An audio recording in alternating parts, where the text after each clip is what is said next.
Education YouTube channel पर आपका स्वागत है। मैं नितिन कुमार। आज के वीडियो में रीट लेवल 2 शिफ्ट सेकंड के पेपर का सॉल्यूशन करेंगे। वीडियो को लाइक करना, चैनल को सब्सक्राइब करना और कोई बात हो तो कमेंट सेक्शन में कमेंट करके ज़रूर बताना। बाल विकास एवं शिक्षण विधियाँ, चाइल्ड डेवलपमेंट एंड पेडागोजी। पहला क्वेश्चन है, कौन सा मानव शरीर तंत्र के व्यक्तिक वृद्धि एवं विकास को प्रभावित करता है? तो मानव शरीर तंत्र के संवेग, कार्य एवं विचारों को प्रभावित करता है। तो यहाँ पर राइट आंसर हो जाएगा तंत्रिका तंत्र, ऑप्शन ए। जबकि शरीर की विकृति, अंतःस्रावी ग्रंथियाँ और दोषपूर्ण शारीरिक बनावट ये संवेगों को प्रभावित नहीं करती, विचार संवेगों को प्रभावित नहीं करती। अगला क्वेश्चन है, अतिरिक्त संज्ञानात्मक भार का मुख्य कारण क्या है? अतिरिक्त संज्ञानात्मक भार का मुख्य कारण है खराब रणनीतियां और विचलन।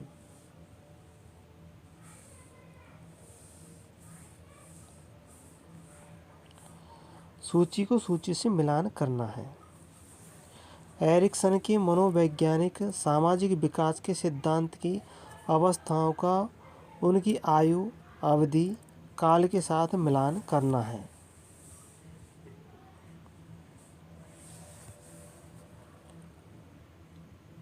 तीसरे में सी है, सी।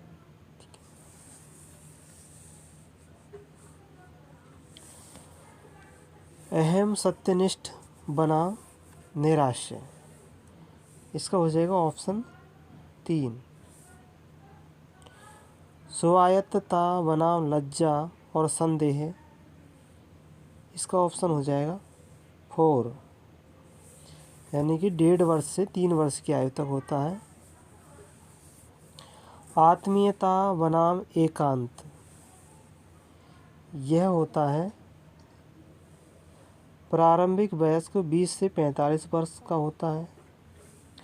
पहचान बनाम भूमिका द्वंद्व, यह किशोर अवस्थाओं में पाया जाता है 12 से 20 वर्ष के में। ऑप्शन सी इसका राइट आंसर होगा। अहम सत्यनिष्ठा बनाम निराशा, ये उत्तर वयस्कता यानी कि 65 वर्ष से अधिक उम्र में देखने को मिलती है। मनुष्य की मूल प्रवृत्ति जन्य या संवेगात्मक शक्ति को अभिव्यक्त होने का अवसर देने, जैसे एक दूसरे से घुलने मिलने की स्वतंत्रता कहलाती है। अतिरेचन, कैथारसिस, अतिरेचन या कैथारसिस कहलाती है। अगला क्वेश्चन, गिलफोर्ड के मानव बुद्धिमत्ता मॉडल का सही संरचना क्रम है। गिलफोर्ड के मानव बुद्धिमत्ता मॉडल का सही क्रम बताना है। ऑप्शन सी, संक्रिया, विषय वस्तु, उत्पाद। संज्ञानात्मक अधिगम के अंतर्गत प्रच्छन्न अधिगम का प्रमुख सिद्धांत है। बिना पुरस्कार एवं पुनर्वलन के भी सीखना होता है। ऑप्शन ए इसका राइट आंसर हो जाएगा, बिना पुरस्कार एवं पुनर्वलन के सीखना होता है। संकल्पना मानचित्रण शिक्षक की किस प्रकार मदद करता है? उपयुक्त अनुदेशनात्मक सामग्री का चयन करने में। ऑप्शन ए इसका राइट आंसर होगा। बुद्धि तथा विकास के 2 प्रमुख कारण हैं। वृद्धि कब होती है? जब परिपक्वता आती है। और अधिगम यानी विकास कब होता है? जब वो अधिगम आ जाता है। तो ऑप्शन सी इसका राइट आंसर हो जाएगा। बुद्धि एक समुच्चय या सार्वभौमिक क्षमता है जिसके सहारे व्यक्ति उद्देश्यपूर्ण क्रिया करता है, विवेकशील चिंतन करता है तथा वातावरण के साथ प्रभावकारी ढंग से समायोजन करता है। यह कथन है। तो यह कथन किसने दिया? डेविड बैचलर ने दिया था। ऑप्शन सी इसका राइट आंसर हो जाएगा, डेविड बैचलर। निःशुल्क एवं अनिवार्य प्रारंभिक शिक्षा का अधिकार 2009 की धारा 29 मुख्य रूप से संबंधित है। 29 किससे संबंधित है? पाठ्यक्रम एवं मूल्यांकन की प्रक्रिया से संबंधित है। पाठ्यक्रम एवं मूल्यांकन की प्रक्रिया से। ज्ञान की रचना में अनुभवजन्य अधिगम की भूमिका मुख्य रूप से आधारित है।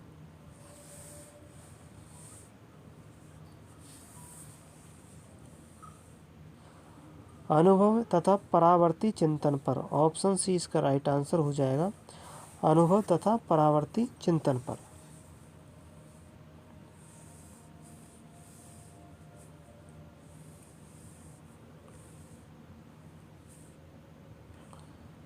यहाँ पर मिलान करना है। समायोजन तंत्र और उसके विवरण यानी आशय का सही मिलान कौन सा है?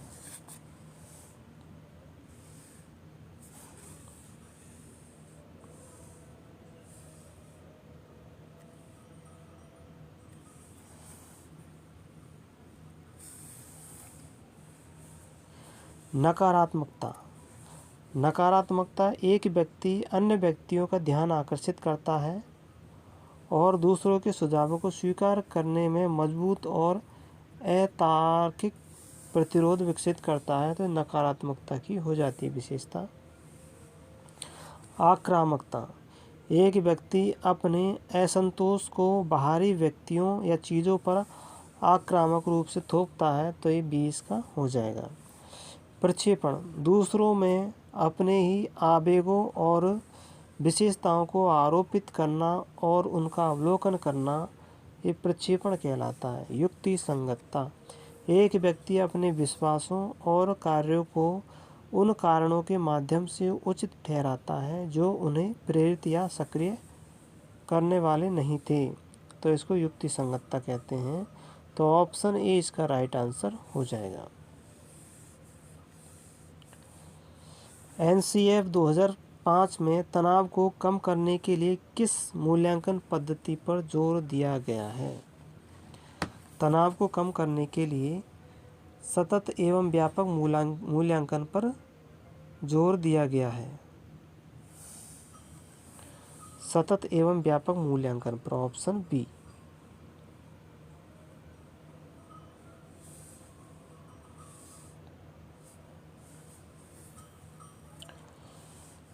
विशिष्ट शिक्षा के क्षेत्र के एकेडमिक कार्यक्रम कौन सी संस्था द्वारा नियमित एवं नियंत्रित होते हैं? विशिष्ट शिक्षा क्षेत्र के कार्यक्रम किसके द्वारा नियंत्रित होते हैं? भारतीय पुनर्वास परिषद के द्वारा, यानी कि रिहैबिलिटेशन काउंसिल ऑफ इंडिया।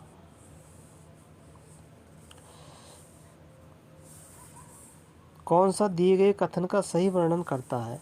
अत्यंत प्रतिभाशाली माता पिता की संतान के अपने माता पिता की अपेक्षा कम प्रतिभाशाली होने की प्रवृत्ति तथा अत्यंत निम्न कोटि के बालकों को कम निम्न कोटि होने की तुलनात्मक प्रवृत्ति, ये क्या कहलाती है?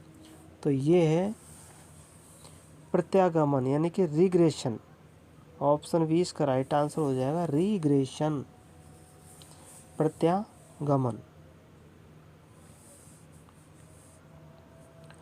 यदि कोई विद्यार्थी स्थानिक बुद्धि संपन्न है तो एक शिक्षक के रूप में आप उस विद्यार्थी के माता पिता को उच्च अध्ययन में किसी विशिष्टता क्षेत्र जाने के लिए मार्गदर्शित करेंगे। तो कौन से क्षेत्र में भेजेंगे? चित्रकार, सर्वेक्षणकर्ता, वास्तुकार और इंजीनियर क्षेत्र में भेजेंगे। तो ऑप्शन बी इसका राइट आंसर हो जाएगा। दिव्यांग जन अधिकार 2016 में कितनी निःशक्तताओं को शामिल किया गया था?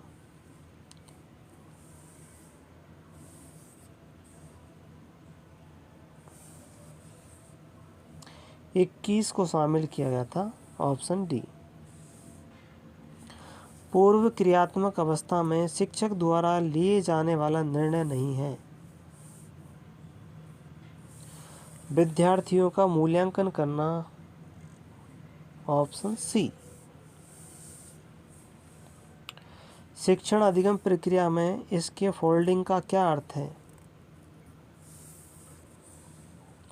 छात्रों को कार्यों में स्वतंत्रता प्राप्त करने में मदद के लिए अस्थायी सहायता प्रदान करना, ऑप्शन बी इसका राइट आंसर होगा।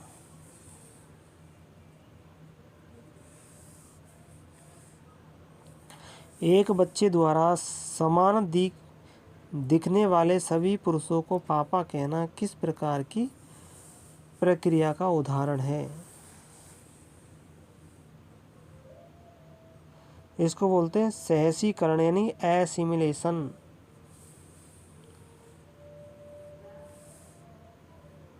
सृजनात्मकता की विशेषताओं में निम्न में से कौन सी नहीं है? सृजनात्मकता की विशेषताओं में सृजनात्मकता को बुद्धि से पृथक नहीं किया जा सकता, तो यही नहीं है। बाकी है सृजनात्मकता साहसी और खुली सोच है। सृजनात्मकता में अहम की भागीदारी होती है।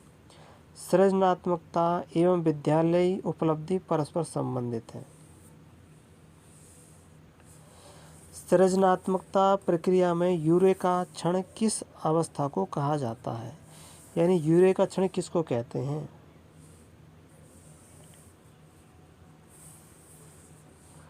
प्रबोधन की अवस्था को कहते हैं, यानी स्टेज ऑफ इल्यूमिनेशन को यूरेका क्षण कहते हैं।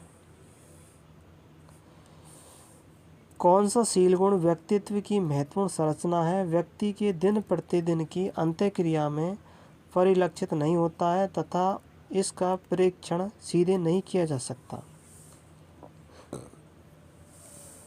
तो यह है मूल शील गुण, ऑप्शन डी यानी सोर्स ट्रेट।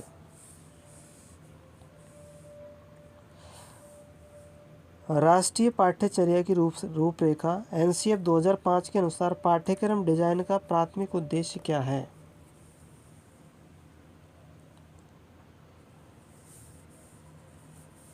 ज्ञान को विद्यालय के बाहर के जीवन से जोड़ना, ऑप्शन सी इसका राइट आंसर हो जाएगा। ज्ञान संरचनावादी कक्षाओं में शिक्षकों के लिए एक प्रमुख शिक्षा शास्त्रीय दुविधा क्या है?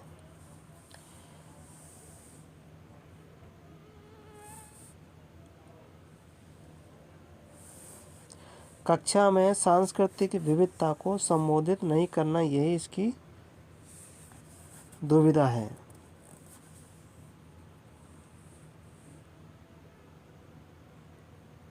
जबकि छात्रों के स्वतंत्र सोचने के प्रयासों का सम्मान करना तथा साथ ही विषय अनुशासन के प्रति निष्ठावान रहना, माता पिता संरक्षक के साथ अधिकार पर बातचीत करना और सहयोगात्मक शिक्षण के लिए प्रौद्योगिकी का उपयोग करना।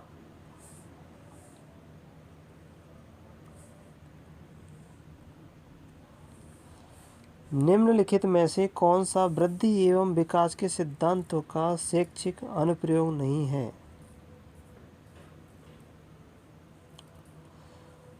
विशिष्ट विकास अवस्थाओं के दौरान प्राप्त प्रगति के समेकन और आगामी प्रक्रिया के लिए अपर्याप्त व्यवस्था करना, ऑप्शन डी यही इसका अनुप्रयोग नहीं है। जबकि है कभी भी अपने प्रयासों का उपलब्धि प्राप्ति तक समर्पण नहीं करना।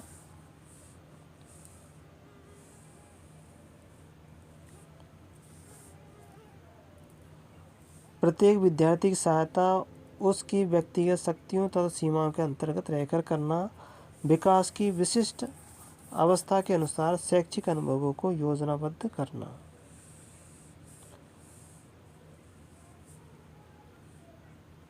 क्रियात्मक अनुसंधान में पूर्व परीक्षण, पश्च परीक्षण, एकल समूह प्रारूप से क्या आशय है?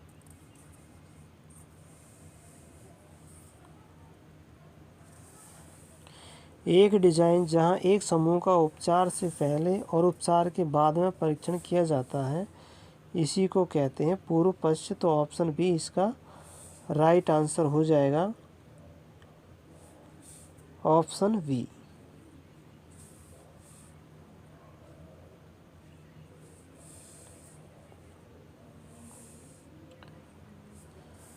कौन सा बच्चों के भाषाई विकास को नकारात्मक रूप से प्रभावित करता है? नकारात्मक रूप से प्रभावित करता है परिवार की प्रकृति और एकलता।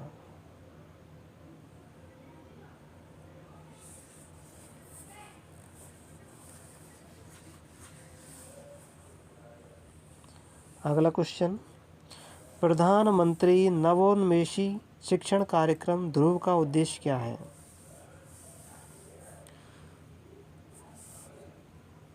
तो करंट का ही है। विज्ञान एवं प्रदर्शन कला में प्रतिभाशाली बच्चों की पहचान और प्रोत्साहन करना, ऑप्शन बी इसका राइट आंसर हो जाएगा। लास्ट का क्वेश्चन है, कौन सा व्यक्तित्व मापन हेतु प्रक्षेपीय परीक्षण नहीं है? प्रक्षेपीय परीक्षण नहीं है। 16 व्यक्तित्व कारक प्रश्नावली, ये प्रक्षेपणीय नहीं है। बाकी वाक्य पूर्ति परीक्षण है, शब्द साचर्य परीक्षण है, और रोरसा, हरमन रोरसा का स्याही धब्बा परीक्षण है, ये प्रक्षेपणीय है। तो ये वीडियो को लाइक करना, चैनल को सब्सक्राइब करना, आप लास्ट तक बने रहे, इसके लिए आपका बहुत बहुत धन्यवाद। और भी वीडियो आपको देखने हैं तो इसकी प्लेलिस्ट में आप देख लेना, चैनल पर जाकर के भी प्लेलिस्ट में आपको मिल जाएंगी। धन्यवाद।